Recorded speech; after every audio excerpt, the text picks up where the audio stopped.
Hello everyone, my name is Ana Clara. I'm a textile engineering student in the Federal University Technology of Paraná, and today I am here to present a really special guest from Germany. He is currently working at Culimeta Textilglas in Germany as a textile engineer with product development and process management and in the research and development department.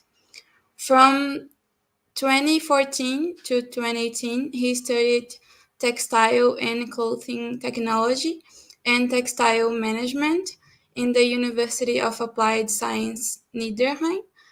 His thesis was about the impact of Industry 4.0 on the procurement and products of the textile and clothing industry.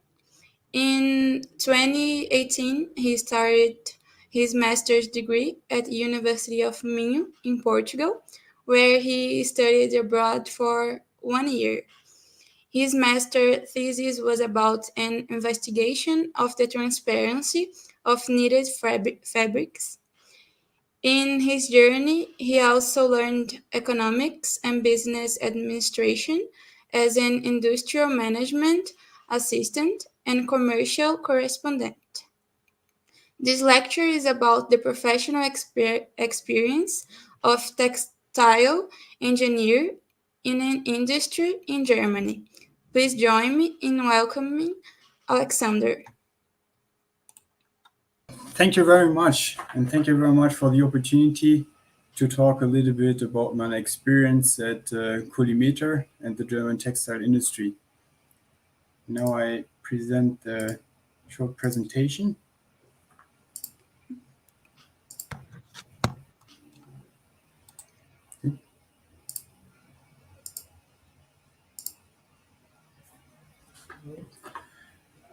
So again, thank you very much. And I will present now my professional experience of a textile engineer in an industry in Germany, as I currently work for the company Culimeta Textilglas Technology. So a little bit about my education. I studied textile engineering. Actually, I studied first the Bachelor of Science for Textile and Clothing Engineering, and then the Master of Science for Textile and Clothing Technology, specialized in textiles, at the University of Applied Science Niederrhein in Mönchengladbach. As you can see on the German map, it's quite in the western part, close to the Netherlands border. And the next biggest city from Mönchengladbach is Cologne, for example. As you see in the big picture, that is my university. It's a quite old university, as the textile industry was quite big 100, 200 years ago in that city. And on the right side, you can see our new college, especially for more mechanical workshops and education, not the university education, but the college education. So after I finished school, I didn't know so much what to do. So I started as in a traineeship as an industrial management assistant, and at the same time a commercial correspondence. And this I did in a textile company close to my hometown, which made me even more curious for textiles. So I decided, after my experience in the traineeship, that I want to become a textile engineer.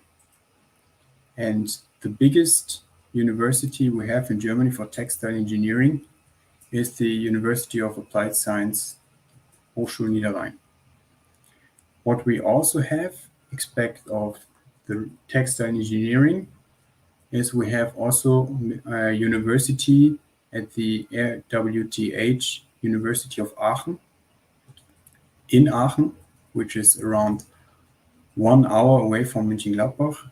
And this university is specialized in mechanical engineering, machinery engineering, more or less, especially for textiles. There I also worked for half a year, and I was involved in a project which developed a knitting structure. After my graduation as an industrial management assistant and commercial correspondence, and I was in Mönchengladbach, I finished my Bachelor of Science in Mönchengladbach, and in this time I had in the bachelor it is recommended, or you have to do a semester, one semester, so half a year, that you can whether go abroad or you can work. And what I did, I worked abroad. So I was half a year in a flat knitting company in Ireland. And furthermore, when I decided to start my master, I decided to go again abroad to University of Minho in Guimarães, Portugal. I stayed there for 1 year, first to do my research project, and after my research project, I liked it very much to have the opportunity in Portugal. So I finished my master there with my master thesis. Now a little bit about the company I recently worked. It's a Culimeta group.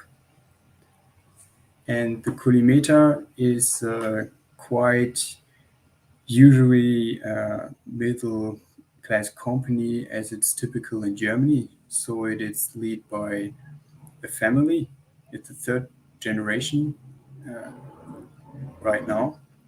So it started in 1926 in the Netherlands and also parts of Belgium. Then they moved a couple of times in Germany. Then it was overtaken in 1958 from the father of the recent owner, Alfons Keulitz. And since 1992, the two brothers, Vincent and Diederik Keulitz, are in charge of the group, and they expanded every year. So what you can see here, they have 4 main business units, and as you can see, it's quite new, the business unit of 2010 and 2016. So the Culimeta Inubra, automotive, relining, and the oldest one is the Textilglas technology. And it's all based on the experience they developed over the years. In total, the Culimeta Group has 11 locations worldwide and over 800 employees, and the turnover is around 100 million euros.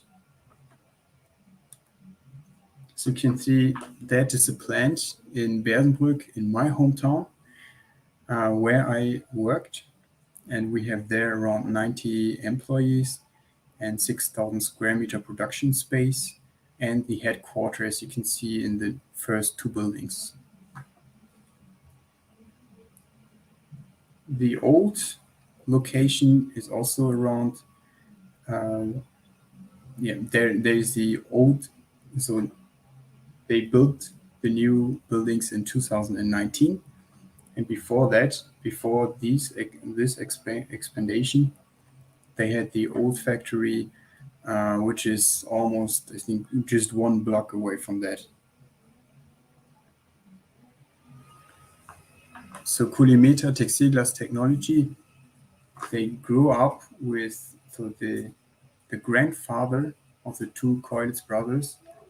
He decided after Second World War, more or less, that the glass fiber technology is going to become a big thing in Europe, and he started to buy textile glass and spin it and texturize it. And with this spinning and texturizing, no one did before.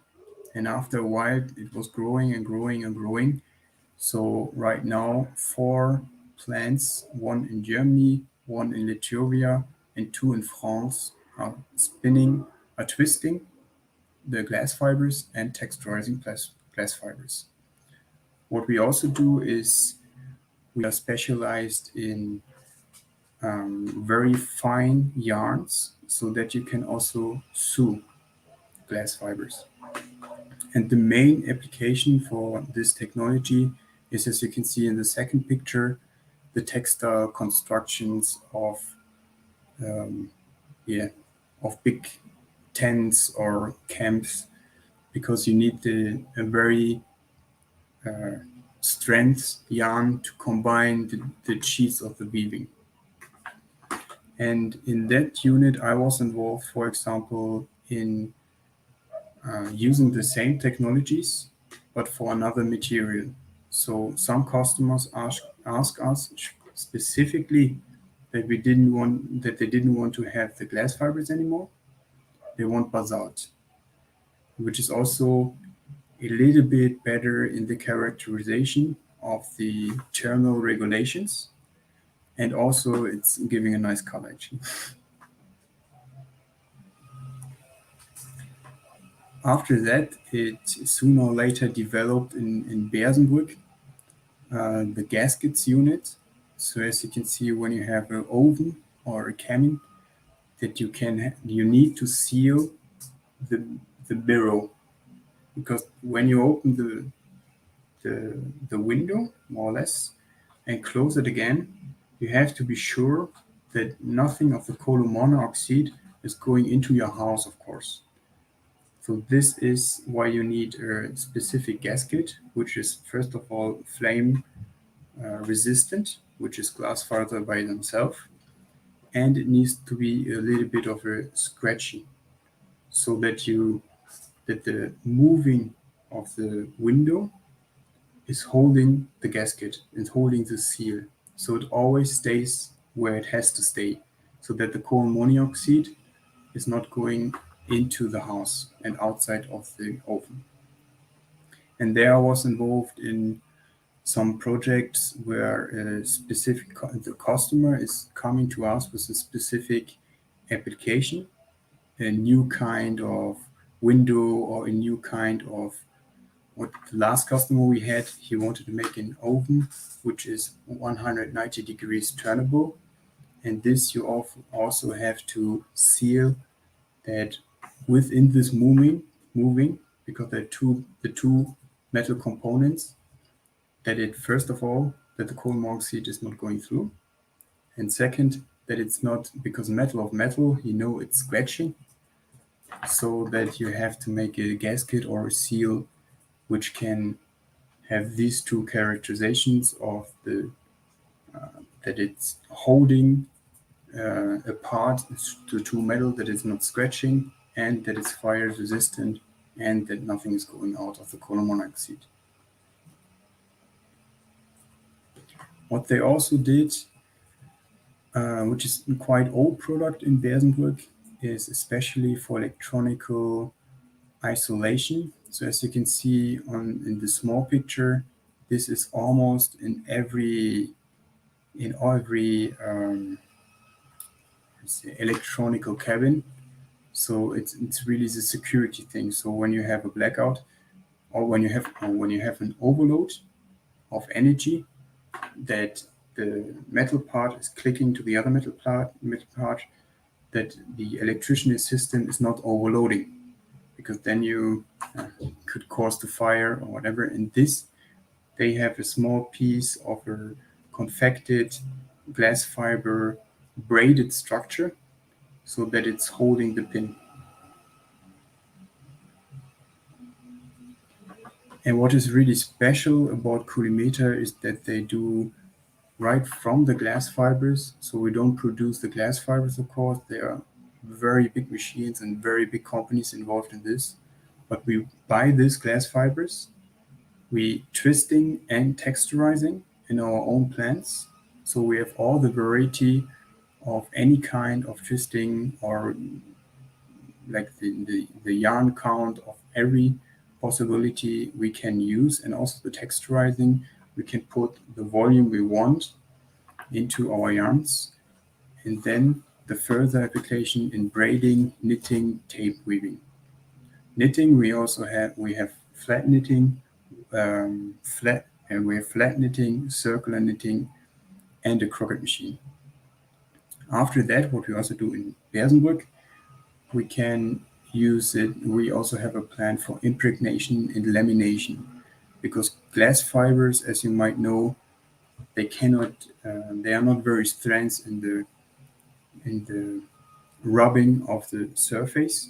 So with an impregnation, we can stabilize the surface and make it more strong for mechanical movings.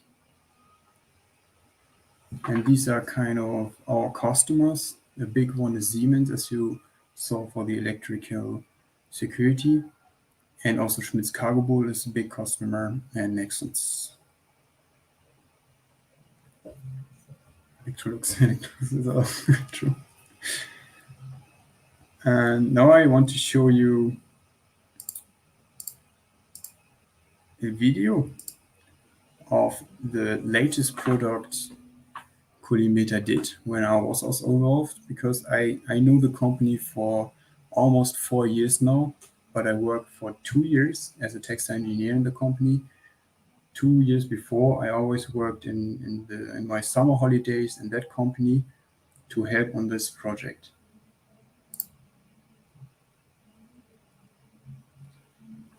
So it's part of the business unit Culimeta Relining, which is, yeah, I think the sound is not so interesting. Unfortunately, everything is in German, so I will explain. So what we did is a seamless glass fiber knitting structure in a circular knitting machine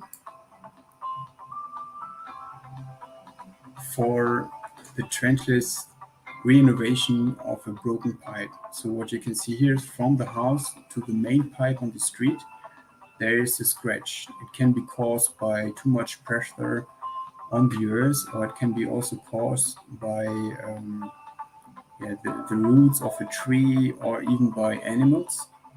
So what you do, first you go with the robot inside and check where the scratch is. And after you can also measure the meters from the house to the main. I think I switch off the something. You can also measure the meter from the house to the main pipe, and then you put the knitting structure with air into the pipe. So the knitting structure with the foil and the matrix of polymers has to go all the way to the main pipe, as you can see, and it overtake the broken part of the pipe.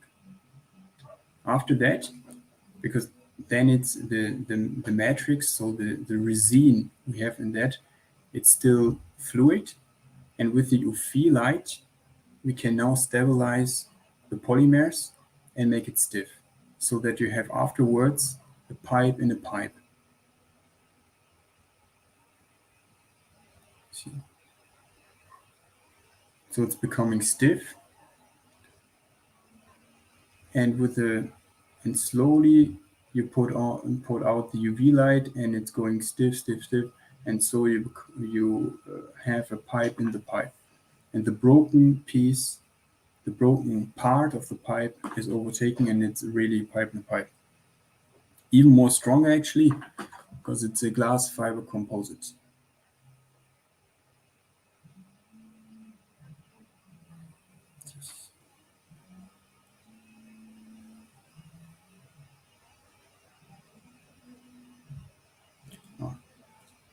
And this we can offer for special machine in a diameter of 100 millimeter to 300 millimeters.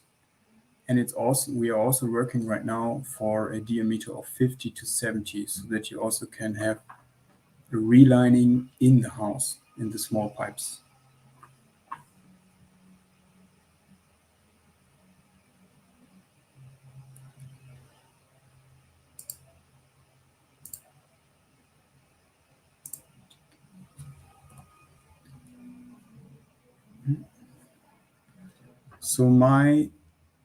So as you can see, the product itself is made of a knitting glass fiber structure, a foil, and the polymer matrix, so the resin. And my job as a textile engineer was to construct the circular knitting structure for glass fibers. And as you might know, glass fibers have no elasticity at all, so it's not really easy to knit it. And also the diameters of 100 to 300 millimeters is not state-of-the-art technology. So our job was to find, first of all, the right machine supplier to see if it's possible to knit in a special diameter, to count the needles, to make the circular knitting structure exactly in the diameter you need to put into the pipe. Because as you saw, it is pulled in with air pressure, so you need already expansion before it goes into the pipe, and then in the pipe, of course. And when you're dealing with a pipe from a house to the main pipe of the street, there are a lot of angles and curves, and there are some dimension changing and all the stuff.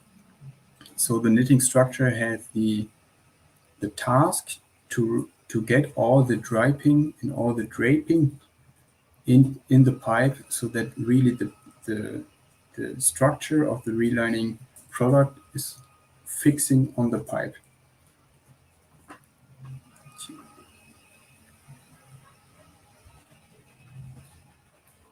Now we go into the business unit Innobra. There I was involved in fire protection mat for e-mobility. So as you might know, in an electronic car, especially for the plug-in hybrid, it can cause of a lack of whatever, and lack of production, that the battery can explode. And there's a law, first it was in China, then now it's in Europe, that you have to have 5 minutes to secure when there is a Havarie of the battery. You have to secure 5 minutes that the passenger of the car can go out of the car. And so we were involved in a development to secure these 5 minutes before the car is exploding, the passenger can evacuate themselves. And this we did with a special product of Culimeta, where they have a pattern on. It's a glass fiber structure and isolation material, and we used parts of different kind of other materials. We also involved in automotive division was the Vitry shape, Vitry case, and Vitry Form Plus. This is made for the in the car, for example, for diesel catalyzation, because the catalyzation needs a specific temperature, and the glass fiber is isolating the catalysator so that the temperature stays in the catalysator and that the filtration of the particles in the catalysator are better. So because you need a specific temperature for the catalyzation, and the glass fiber is securing in the insulation. What we also did with the Vitry Form Plus, this is a flat knitting structure, which, as you know, the flat knitting technology is incredible, useless to make every kind of form you want to have. And for glass fiber, it's unfortunately not that easy, because here we have the problem again that the glass fibers is not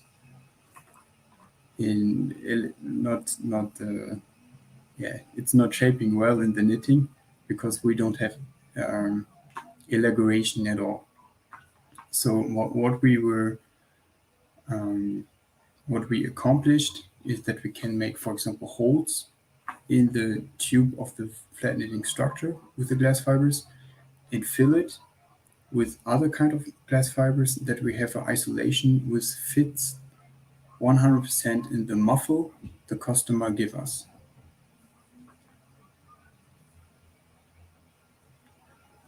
And these are our customers, for example. A big one is Mercedes-Benz, Volkswagen. We worked on project, BMW, almost all the OEMs.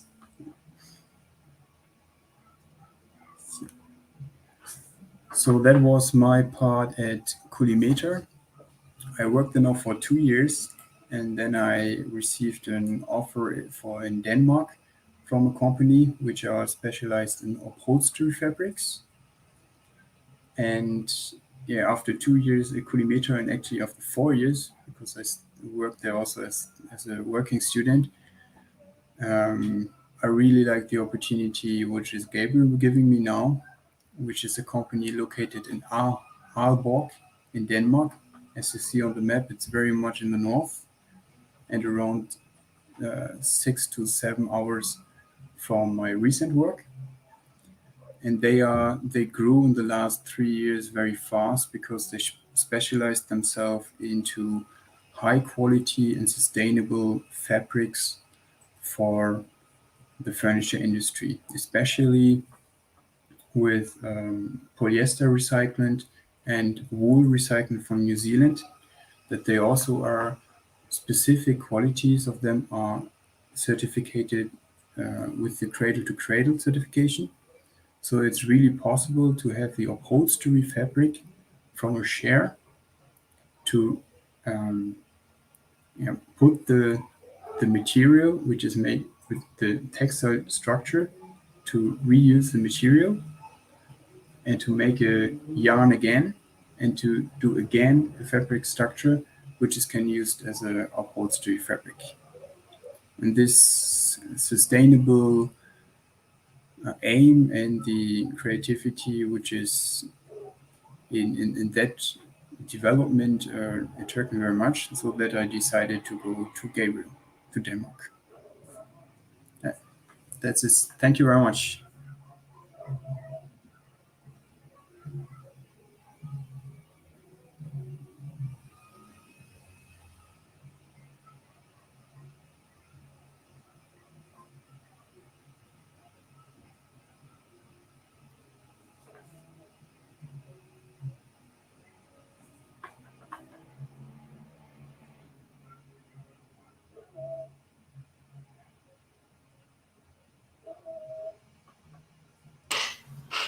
Thank you, Alexander. We have some questions for you to answer. The first one is you said that you did an exchange in Portugal. Mhm. How it was to adapt to a new country and a new language, and what was the most difficult thing for you? Well, it so when I came to Portugal, I was concentrating myself on what we have in Europe is the Erasmus exchange program. So we have partner university all over Europe, and you can apply for a study there. So for me, because I heard 2 years before I decided to go to Portugal, a presentation from the supervisor of the Erasmus in Portugal, in Guimarães, in Minho, and I liked it very much because they also have a quite big textile campus. And so I applied for that, and I was confirmed. And then I was sleeping the first week, I think first 1.5 week in a hostel, and tried to find a house, a home. And luckily, with all my effort I put on Facebook to find a house, Aloisio was messaging me, and and then I stayed in Portugal for 1 year, and it was a fantastic experience. It was incredible. I didn't know a word of Portuguese before, and uh, in Portugal I went to Portuguese classes, but the experience to live with Aloisio was, you when you are frequently in contact with the language, you don't need to study the language because you are learning while talking, and that was the best experience I had. And also the the change of the environment from my university to the University of Minho was interesting because the change of supervisors, the different kind of problem thinking what they had was, did I put I in my development of the testing system for the transparency of knitting fabrics. So it was a really, really good experience for me. And I think to be okay and to enjoy the environment, you have to be just open-minded and be interested in learning. Yeah, that's it.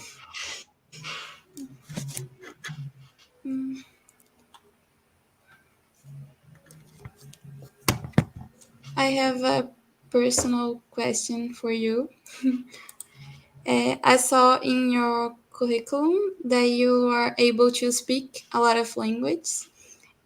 How did you learn them? I saw that you can speak a little bit of Irish and Yes. Portuguese too, Spanish. When I had my internship in my bachelor in Ireland, I was on a I was on an island in Ireland called Inishmaan, and there it is very used to talk Gaelic. And because I wanted to also get involved in the culture in the country where I want to live, I think it's important to learn the language because the language is not even for communication; it also shows a little bit of the culture. So I started to learn Gaelic there. And in Portugal, for me, it was always clear that I go to Portuguese class because I want to learn the language. And when I go now to Denmark, I hope in 1 year I can also speak a little bit Danish. I think it's important when you live in a different country to know the language and the culture and to adapt.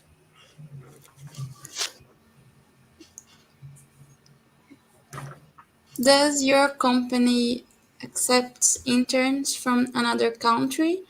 And how would be the selection process? Would it would it be necessary to speak German or at first just English? I think for the company I worked in my hometown, because they are much involved in the automotive industry, and the companies there are German companies, so they're very much used to German language. And also when you're talking about the certifications and all the things of the how to do the labeling and all the stuff, it is in German. So I would say in that company you should know German. But of course, in a bigger company like for example Adidas or Hugo Boss or Puma, they I think in Adidas it's the main language English because they have interns and young professionals from all over the world.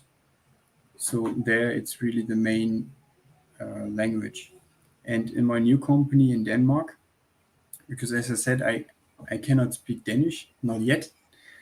So in my in that company in the design masters, as they call the department where we'll work as a textile engineer together with the design, they really take care that they want to have an international team.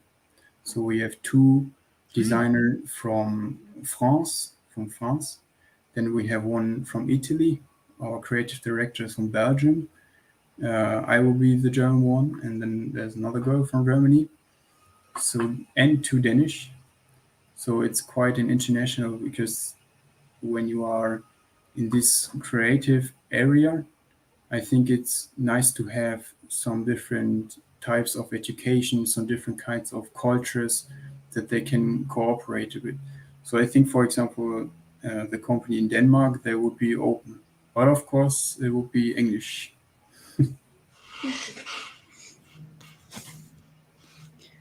What advice would you give to us who are still in the graduation process? Oh, uh, that's a good question. I think uh, it's depending what you want to do, what you like the most. For example, when I started my study, I was very much interested in just the fibers and the yarn, and then it changed during my internship in Ireland. Then I was fascinated of knitting, And after that, because now my work experience in Culimeta, was fascinated for materials, how materials are reacting to each other. And then in Denmark, they will do a lot of warp knitting and weaving, which yeah, I think it's important to see what you are interested in and then follow the way. And for advice for gradation processes, also learning. I would say, in my opinion, I think it's important to learn English and Yeah, to be I'm able to speak. trying.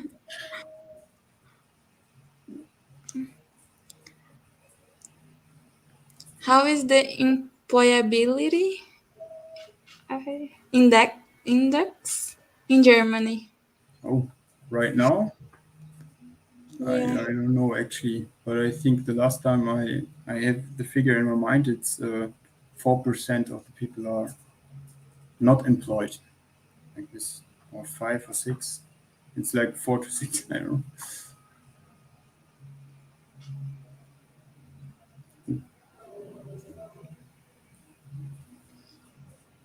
In your opinion, is textile engineering a common course in Europe?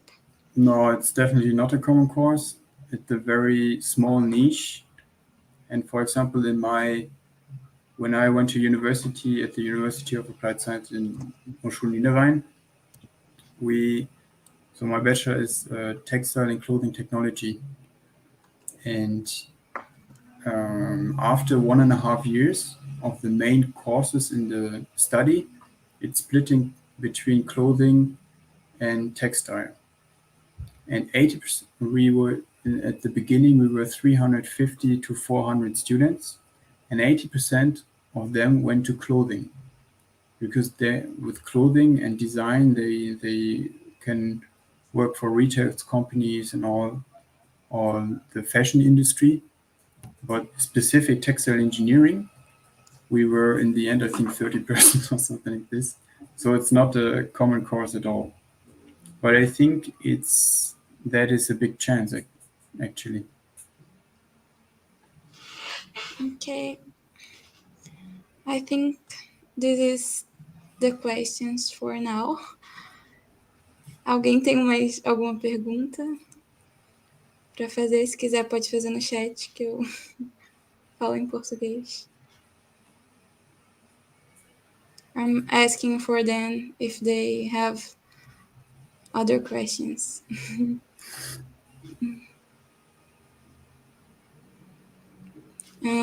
They ask if, in your opinion, knowing quickly the laboratories of your course, how are doing?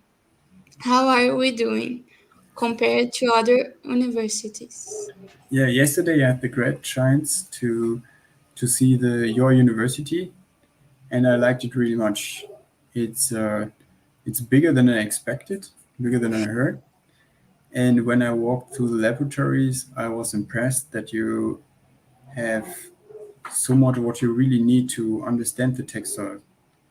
So of course, maybe it's not that big as in Germany and not so modern machines as, for example, I had at the ITA or our institution at the Hochschule Niederrhein.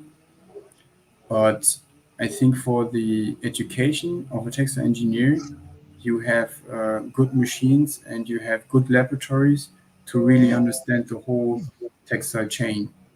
So I was really impressed. And when I compared, for example, to Portugal, I would say at your university, you have more.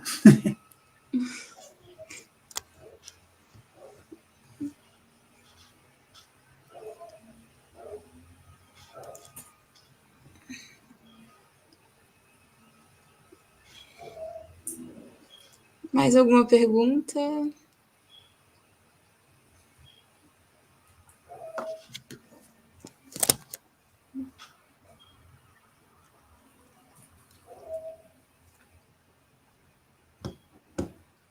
I think there's no more questions for now.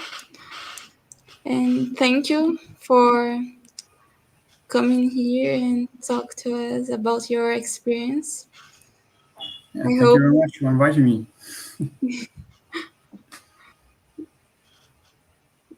that's it for now.